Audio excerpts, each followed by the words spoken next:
Hola, hoy vamos a hablar sobre el suelo pélvico y su evaluación fisioterapéutica.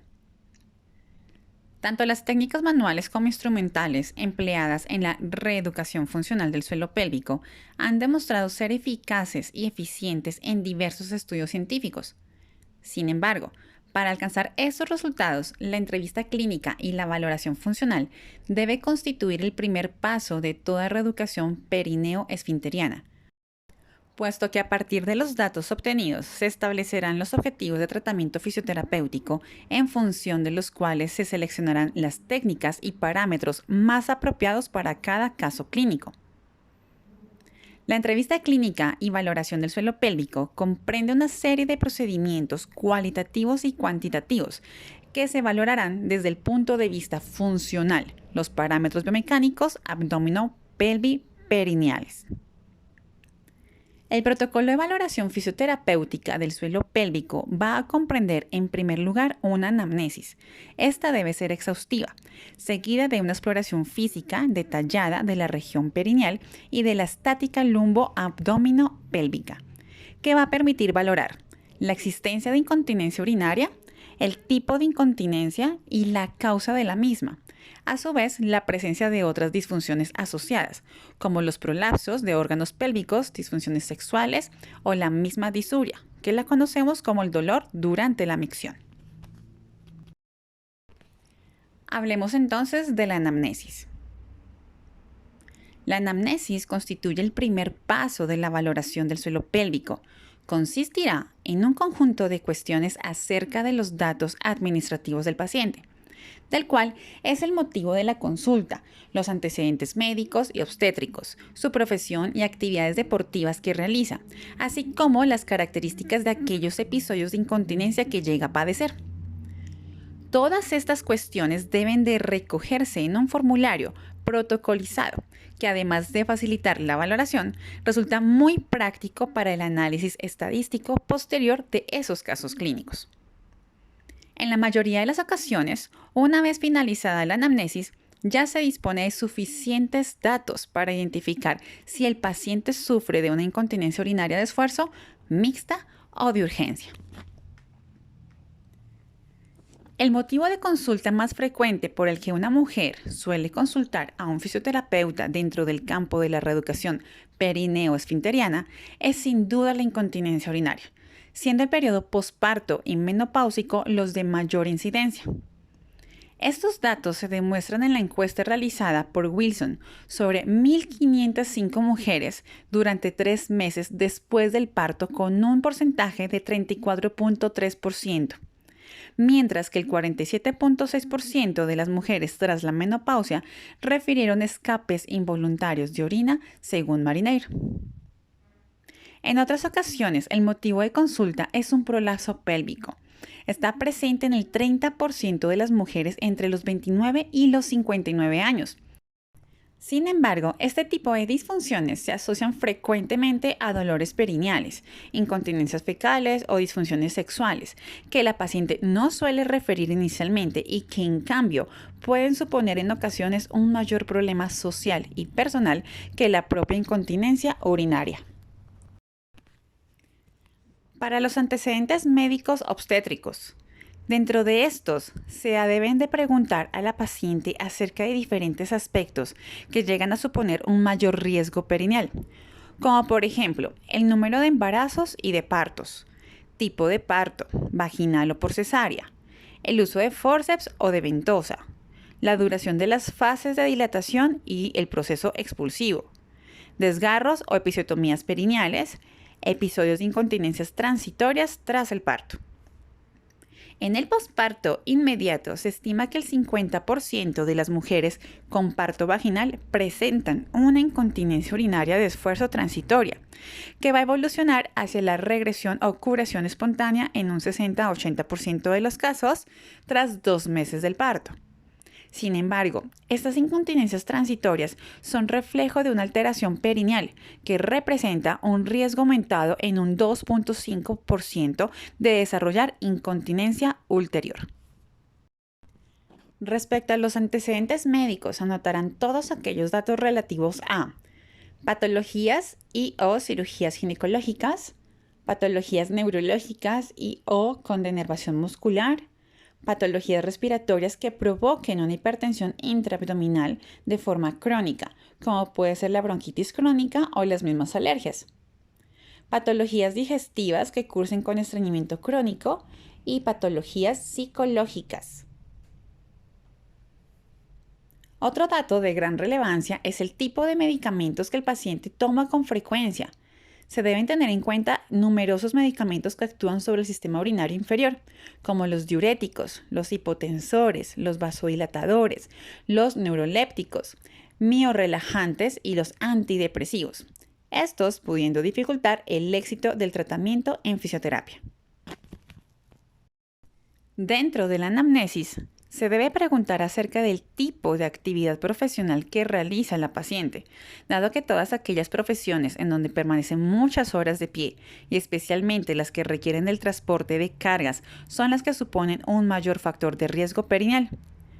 Entre las profesiones más lesivas para el suelo pélvico encuentran las profesoras, peluqueros, auxiliares de clínicas y celadores, las cuidadoras de adultos mayores y niños, los cantantes, bailarines y profesoras de ejercicio aeróbico, entre otros. Otro factor muy importante es la actividad deportiva que desarrolla ese paciente, la frecuencia y la intensidad del entrenamiento. En general, todos aquellos deportes que provoquen un aumento importante de la presión intraabdominal suponen un factor de riesgo perineal. Entre los deportes más hiperpresivos encontramos los ejercicios abdominales clásicos, el atletismo, el baloncesto, aeróbic, el tenis, con valores de presión intraabdominal superiores a los 110 milímetros de mercurio, mientras que la natación y el ciclismo son los que menos presión intraabdominal generan. Pasemos ahora a las características de los episodios de incontinencia. Una vez analizados los antecedentes personales y el estilo de vida de la paciente, se inicia la valoración específica de los episodios de incontinencia, que van a permitir identificar no solo el tipo de fuga de orina, sino también los signos asociados y la cuantificación de esa pérdida. Para conocer el tipo de fuga de orina, se debe preguntar a la paciente sobre cuándo se producen las pérdidas, con qué frecuencia y los factores que los llegan a desencadenar o que están asociadas a esas fugas. En el caso de incontinencia de esfuerzo, las fugas se producen a lo largo del día sincronizadas con determinados esfuerzos que provocan un aumento de la presión intraabdominal, como la tos, el estornudo, el levantar un peso, correr y entre otras. E incluso la marcha o el simple cambio de posición. Algunas pacientes refieren que la frecuencia de los escapes aumenta en días previos a su menstruación y también durante la misma, lo que puede tener una explicación de la disminución del nivel de los estrógenos que tiene como consecuencia en la presión del cierre uretral al momento de disminuir la vascularización de la capa mucosa. Sin embargo, las pacientes con incontinencias de urgencia refieren episodios de incontinencia tras una necesidad repentina e imperiosa de ir a orinar, tanto durante el día como durante la noche. Esta necesidad urgente aparece frecuentemente asociada a factores psicológicos como las épocas de grandes momentos de estrés, episodios de risas a carcajadas, etapas de depresión asociado al frío e incluso a acciones como abrir la puerta. Eso se le conoce como el síndrome del picaporte. También está cerca del baño, escuchar o tocar el chorro de agua del grifo cuando está abierto. O también en este tipo de incontinencia, las pacientes refieren que los síntomas se agravan durante los días de su menstruación. En cuanto a la frecuencia de micción, se debe valorar no solo el número de micciones diarias, sino además el aporte hídrico del paciente, del tipo de bebida, ya que los líquidos con cafeína, como el café, el té, la Coca-Cola y las bebidas alcohólicas, tienen un efecto excitador sobre la vejiga urinaria. Para el estudio y seguimiento de la frecuencia urinaria resulta de gran utilidad el manejo de los calendarios o diarios miccionales, en donde la paciente debe recoger diariamente la cantidad y el tipo de líquido ingerido, además del número de micciones voluntarias, el volumen de orina evacuado, los episodios de escape o fuga urinaria, pero también el motivo que los llegó a producir, por ejemplo, la tos, estornudos o urgencias. y la cantidad y tipo de protectores absorbentes usados a lo largo del día. Por lo general, en condiciones normales, el número de micciones nocturnas tiene que ser 0, o al menos no levantarse de forma asidua por la noche para ir a orinar. Durante el día, normalmente el tiempo entre una micción y la otra sugiere que deben ser de 3 horas, lo cual implica que hay que asistir entre 5 y 6 micciones diarias. Sin embargo, las pacientes con incontinencia de urgencia refieren poliacuria, tanto diurna como nocturna, siendo de gran interés conocer el tiempo de seguridad del que dispone la paciente entre una primera sensación de urgencia y el episodio de incontinencia. En el caso de la incontinencia de esfuerzo, en muchas pacientes se puede observar una poliacuria que se puede denominar como precaución, dado que por miedo a la fuga vacían su vejiga frecuentemente.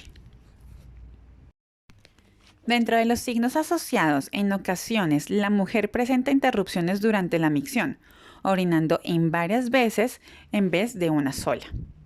Este tipo de sintomatología refleja una posible disinergia entre el músculo detrusor de la vejiga y el esfínter liso uretral.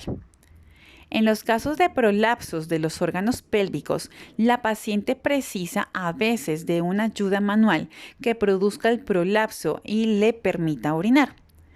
Esto es debido a la resistencia que puede generar un prolapso pélvico instaurado al paso de la orina. También es importante interesarnos si existe escozores o picores durante la micción, es decir, una disuria. Este síntoma se debe frecuentemente a una cistitis o infección de orina, por lo que se debe de posponer todo tipo de tratamiento fisioterapéutico hasta la resolución de la infección y derivar a la paciente hacia el médico para que realice un cultivo y prescriba como tal el tratamiento correspondiente. Asimismo, es frecuente la disuria en casos graves de prolapsos, con las características de que se agrava a lo largo del día o que puede permanecer mucho tiempo de pie por el efecto del peso sobre el suelo pélvico y los órganos también de la pelvis. El objeto de cuantificar las pérdidas de orina, la Sociedad Internacional para la Continencia propone la utilización del denominado PAT-test o test de la compresa. Este test se realiza a lo largo de 1 hora con la vejiga llena y tras ingerir al paciente un volumen de 500 mililitros de agua en un periodo máximo de 15 minutos. A la media hora, el paciente debe realizar las siguientes actividades: subir un piso de escaleras, levantarse y sentarse 10 veces consecutivas, toser con fuerza 10 veces, correr sobre el mismo punto durante 1 minuto, agacharse a coger un objeto del suelo 5 veces consecutivas y finalmente lavarse las manos con agua fría corriente durante 1 minuto. Pero terminado el test, se debe pasar la compresa en una báscula digital antes y después de los ejercicios para cuantificar la fuga de orina. Diferencias de peso de +1 o +2 gramos se consideran normales, puesto que pueden incluso deberse a la propia sudoración del periné o al flujo vaginal. Los resultados del test se expresarán en gramos de orina perdidos durante 1 hora